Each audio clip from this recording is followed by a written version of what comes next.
Merci. Madame la ministre de la Femme, Famille et Enfants, Monsieur le ministre Amani, cher doyen, président du conseil d'administration de Cargill, Monsieur le représentant de Monsieur le ministre des Eaux et Forêts, Excellence Madame l'ambassadrice des Pays-Bas, Monsieur le directeur pays de la Société financière internationale, Monsieur le directeur général et régional Afrique de Cargill, Monsieur le représentant du directeur général du Conseil Café Cacao, Mesdames et Messieurs les présidents des coopératives, Mesdames et Messieurs les récipiendaires, chers invités, Mesdames et Messieurs, je voudrais avant tout propos vous souhaiter la bienvenue à l'occasion du lancement du programme Cargill Coco ce lundi 12 décembre 2022. Je voudrais saluer Madame la ministre de la Femme, Famille et Enfants qui décidément a décidé d'être de notre séjour puisque ce matin même nous étions ensemble pour lancer la 3e édition de la foire dénommée au carrefour du terroir avec la boutique paysanne où là-bas aussi nous avons trouvé des femmes dynamiques qui sont engagées dans le processus de transformation de nos produits au niveau local. Merci à Madame la ministre d'être avec nous. Je voudrais ensuite adresser mes salutations et mes félicitations aux dirigeants de Cargill qui ont compris la nécessité pour nos pays, en particulier pour la Côte d'Ivoire, de s'orienter résolument vers la transformation locale de notre production de cacao, suivant bien entendu la vision du président de la République, son Excellence M. Alassane Ouattara. Cela s'est traduit, et il est important de le souligner, par l'augmentation significative de la capacité de broyage de Cargill, matérialisée avec une extension de ces installations industrielles que moi-même j'ai eu à visiter en 2020. Cette dynamique s'est poursuivie en s'étendant à d'autres facteurs clés de succès de la politique de Cargill, le facteur humain. Tout à l'heure, nous avons compris que cela est important dans le processus de transformation de nos produits avec la formation. En effet, les coopératives agricoles sont au cœur de la stratégie commerciale et durable du groupe Cargill. Et le programme de développement intitulé Cargill Coco Promise, qui concrétise l'engagement du groupe Cargill à travailler avec les gouvernements, les organisations internationales, les chocolatiers et les producteurs, définit un cadre de réflexion sur les problèmes environnementaux et sociaux auxquels est confronté le secteur cacao afin d'y apporter des réponses idoines. Mesdames et messieurs, Cargill et la Société financière internationale SFI ont renouvelé leur partenariat, leur permettant ainsi de lancer de nouvelles initiatives visant à renforcer les capacités des coopératives productrices de cacao et de leur communauté. Au nombre de ces initiatives figure le projet COP Academy, qui est une illustration parfaite de l'engagement de Cargill à utiliser la puissance des partenariats publics-privés pour impacter positivement et durablement la vie des producteurs de cacao. Ainsi, ce projet s'inscrit dans la vision du gouvernement ivoirien décliné à travers le PNIA 2 et le programme Quantité, Qualité et Croissance du Conseil du café cacao. Initiée en 2013, la COP Academy s'inscrit dans la vision du gouvernement ivoirien décliné à travers le PNIA et le programme de QC, comme je l'ai dit tout à l'heure, QC du Conseil Café Cacao.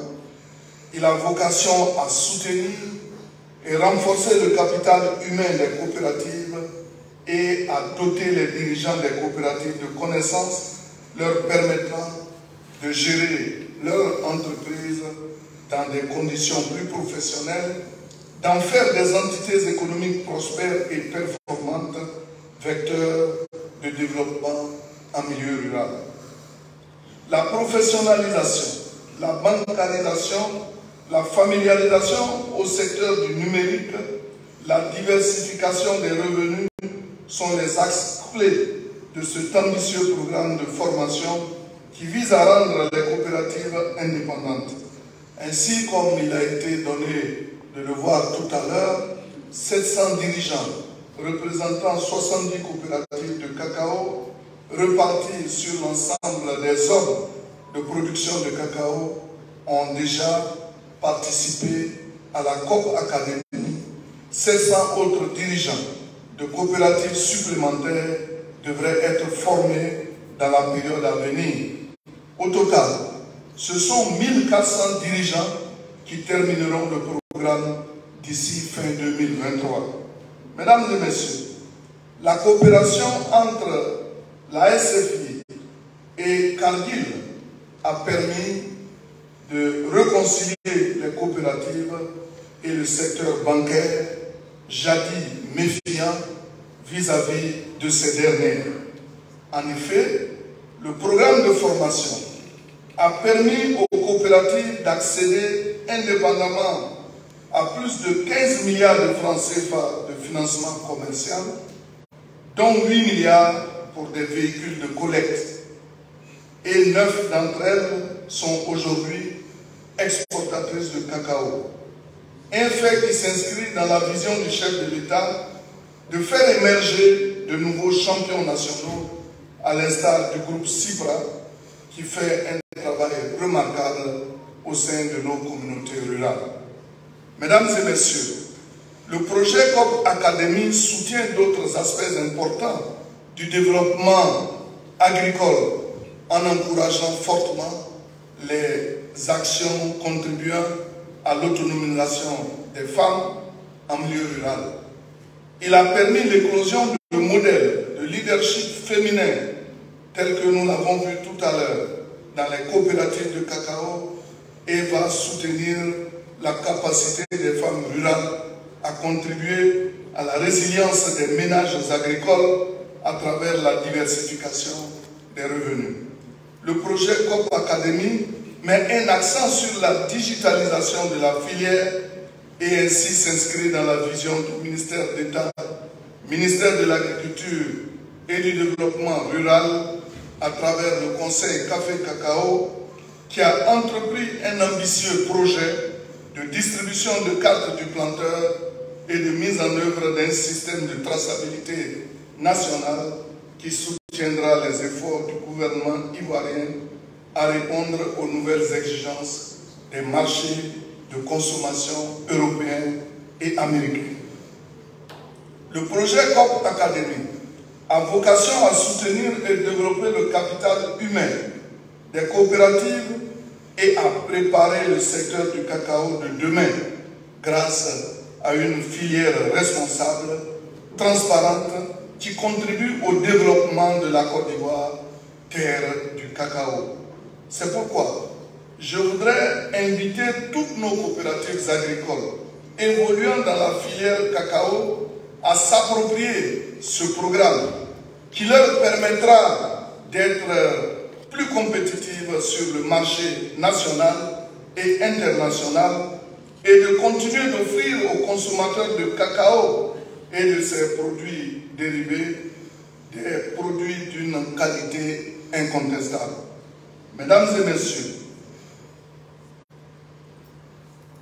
vous savez de plus en plus ce qui se passe dans le monde à travers les textes qu'on vient de prendre. Et je voudrais donc dire merci à Cargill qui, en présentant tout à l'heure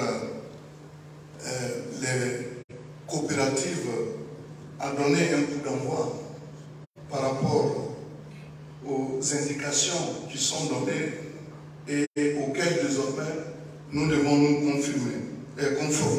C'est pour ça que je voudrais réitérer toutes mes félicitations au groupe Cargill et à la SFI pour cette initiative qui doit se poursuivre afin d'offrir à nos coopératives et à leurs acteurs suffisamment formés aux bonnes pratiques de la production et de la commercialisation.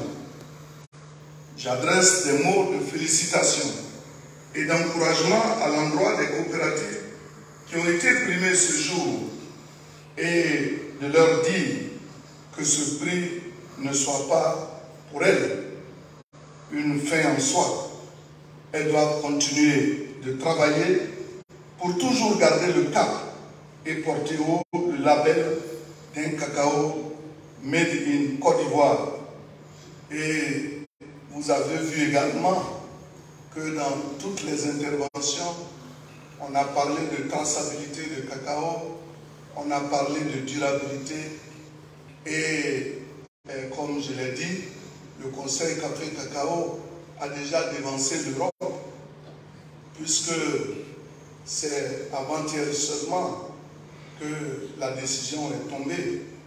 Mais depuis combien d'années nous avons vu la première dame, Madame Dominique Ouattara, engager une offensive pour lutter d'abord contre le travail des enfants, ensuite pour la durabilité de notre cacao, et le Conseil Café Cacao a procédé au recensement de l'ensemble des producteurs qui sont dans les plantations. Nous sommes à environ 1 million de planteurs recensés avec leurs plantations géolocalisées, comme pour dire que désormais, avec la carte dont les producteurs sont détenteurs, nous devons pouvoir suivre les produits depuis leur lieu où ils sont produits jusqu'à la fin du processus, c'est-à-dire la transformation de notre cacao. Nous, les décisions qui viennent d'être prises ne peuvent que nous conforter parce que nous avons toujours dit que notre cacao est produit de façon régulière. C'est vrai qu'il peut y avoir quelques difficultés à contrôler des gens qui arrivent d'autres pays et qui n'ont aucune destination que d'aller dans des forêts classées. Mais la Côte d'Ivoire, à l'indépendance, avait déjà établi des zones. Il y a la zone urbaine, il y a la zone rurale et il y a la zone protégée.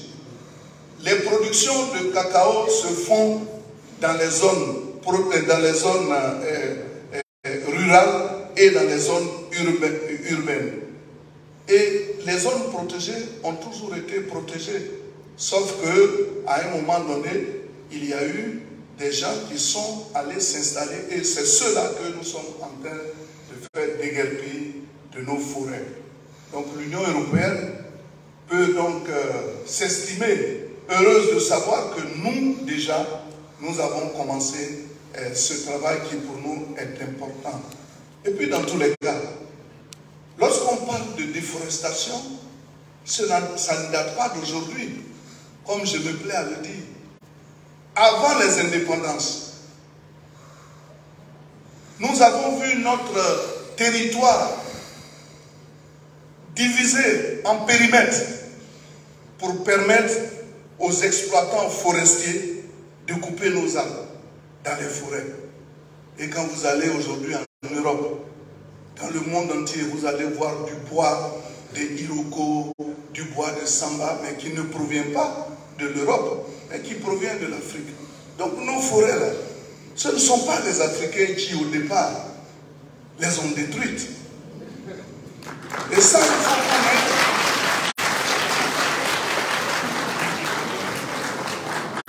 Il faut connaître le courage, je le dis. Aujourd'hui, on accuse les pauvres producteurs de cacao d'être à la base de la déforestation. Alors que leurs plantations qui s'étendent sur 1 hectare, 2 hectares, 3 hectares ne peuvent pas être à l'origine de cette déforestation. Et puis voyez-vous, le cacao a besoin de la forêt. Parce que c'est sous le couvert forestier que le cacao réussit bien.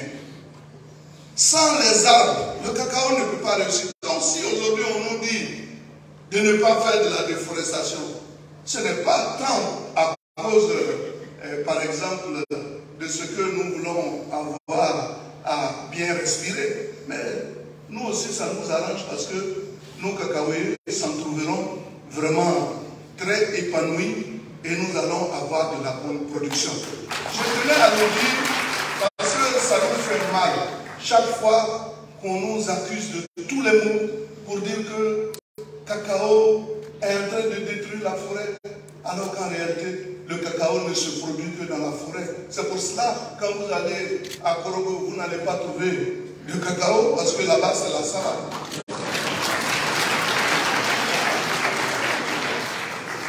Et aujourd'hui, avec la politique que nous mettons en place aussi, nous sommes en train de faire en sorte que dans les plantations de cacao, on puisse planter des arbres. Et le Conseil Café Cacao aussi a initié cette politique en collaboration avec les eaux et forêts pour planter dans nos plantations de cacao des arbres. Je le dis pas parce que je veux me rebeller, mais c'est ça qui est la vérité. Quand je vois qu'on dit que le palmier détruit la forêt, alors que le palmier est un arbre forestier. Le palmier, c'est un arbre forestier. À l'origine, c'était dans les forêts.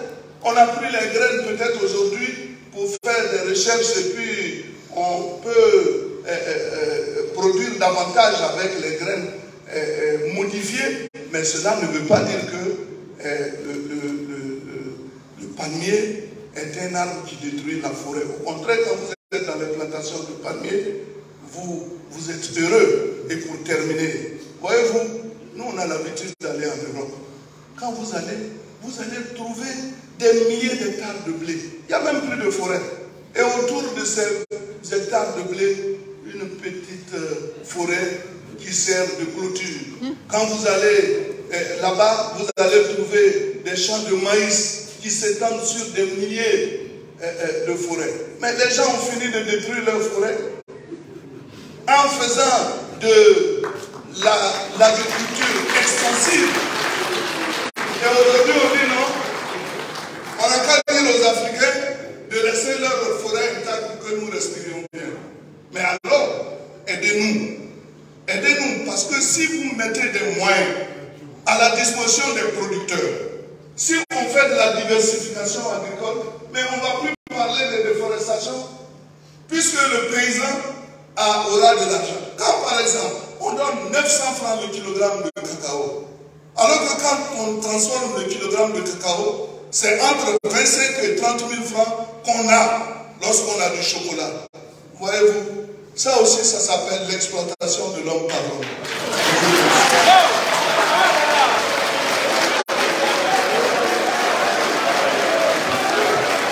Mesdames et messieurs, allocution de Monsieur le ministre d'État, ministre de l'Agriculture et du Développement rural de Côte d'Ivoire, qui a réaffirmé la bonne préparation de la Côte d'Ivoire face à l'élévation des standards internationaux en matière de cacao et qui a défendu le travail du gouvernement réalisé avec ses partenaires depuis quelques années.